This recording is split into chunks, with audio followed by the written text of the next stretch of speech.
Yo, what's going on, everybody? Back again with another video. Before I get started, I'd just like to thank all of my subscribers, old and new, and I'd like to thank everybody who comes by and watches my channel. As you can see, I'm sitting in the car. I'm waiting for my kids to get off the bus, so it's kind of a little different angle. I prop my phone up, so it's a little bit of a different angle. But real quick, I just wanted to talk about something. All of us reviewers are on YouTube talking about the products, how they work, what they smell like, and the ingredients and how much they cost and this and that. But I can't recall anybody ever talking about how to even go about buying beer products. So if any of my YouTubers, my fellow bearded YouTubers, have mentioned this video, I apologize if I'm saying nobody's talking about it, but I personally, I don't think I've really heard anybody talk about how to go about actually picking beer products.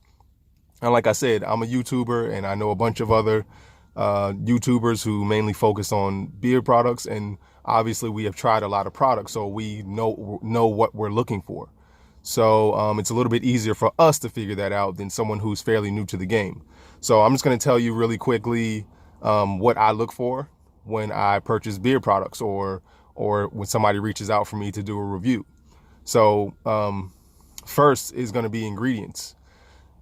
It doesn't matter what it smells like. It doesn't matter how much it costs. It doesn't matter what the labels look like. None of that matters if there are poor ingredients in the products. Oil, balm, butter, jelly, washes, whatever it is out there. If the products, if the ingredients are trash, then there's no need to look into anything else. So I'm not going to use it. I'm not going to buy it. I'm not going to recommend it, everything's out of the window. So most companies use the same handful of carrier oils in their products. So every now and then somebody might throw something different out there. The only one that I can think of off the top of my head is Luxurious Bastard. He has rice bran oil in his products.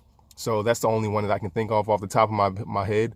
Nature Boy has a bunch of other products in his, if I'm not mistaken. I'll throw a picture up or something, but because I can't really remember, his, complete blend. But he also throws in, same with Luxurious Bastard, he throws in the same kind of handful of carrier oils that we all know. I'm just saying them not to say that they're in there, but castor oil, jojoba oil, avocado oil, grapeseed oil, whatever other oil. There's a bunch of carrier oils. There's like a handful of carrier oils that pretty much, no matter what combination, pretty much every company uses. And speaking of carrier oils, it does not matter how many carrier oils are in the products or essential oils. So it's basically a marketing tool. No offense to any companies out there who have a bunch of carrier oils and essential oils in their products. It's basically a marketing tool in my experience.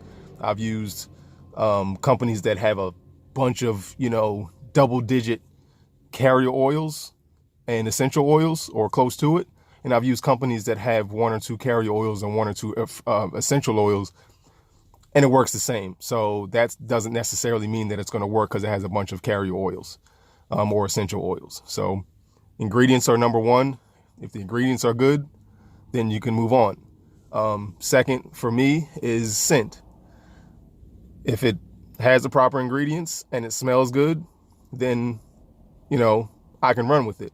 I've said it multiple times. I like vanilla.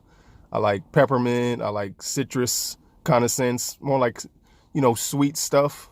I'm not too big on the, like the woodsy and piney kind of scents. Sometimes some of them smell pretty good, but that's not something that piques my interest right away. So scent is going to be number two in my book. Scent's number two. And third would be price. If it has the proper ingredients and it smells good, then you can figure out how much you're willing to pay. It varies up and down. For me, once you start getting up, to the $25 range, it's starting to get up there for me. And like I said, I've used so many products that it's hard for me to actually buy something that costs $25 unless it's a set. If I'm getting a single oil or a single balm or whatever for just $25, and that's what the company's sticking to, $25, it's kind of hard for me to make the purchase. I've done it before, but it's like pulling teeth. I go back and forth. Should I buy it? Should I buy it? And then, you know, I look at it a bunch of times, and eventually I just, depending on what it is, if it's something that's really, you know, burning in my heart to get, then I'll buy it. So, yeah, for me, that's really what it boils down to. Ingredients, scent, and price. So all that other stuff, I won't know anything about customer service until I start dealing with them. Labels, they matter, but not really. I mean, it's from the point of aesthetics. Like when you see something that looks really, really nice, you kind of think that the product would be nice at the same time. But, you know, some people throw samples in freaking little nothing that has nothing in it. So, you know, if they're just getting started with their business, they may not have anything. They just put it together and throw it out to you, you know, for review or whatever the case is. So labels, they matter. I appreciate the labels. So when I see them, like I said, I'm like, oh, this is probably going to be a good product. But like I said, once I, you know, look into everything, you can have great labels, but have shit for ingredients and scent. So I'll kind of throw labels in there, but it's not that important. So once again, just a quick run through. Ingredients is number 1 for me. Scent is number 2 for me. Price is number 3, and labels, you know. So I hope that helps. The holidays are coming around, and there are a lot of great companies out there. There are a lot of products out there. I have a bunch of videos that you can go check out if you're new to my channel. I have a bunch of videos to go check out. There are a bunch of other great channels out there. So go ahead and do your research. YouTube has been a great research tool for me, and I'm sure it can be a great research tool for you. So I hope this helps. You all have a good day. Questions, comments, concerns, let me know. Later.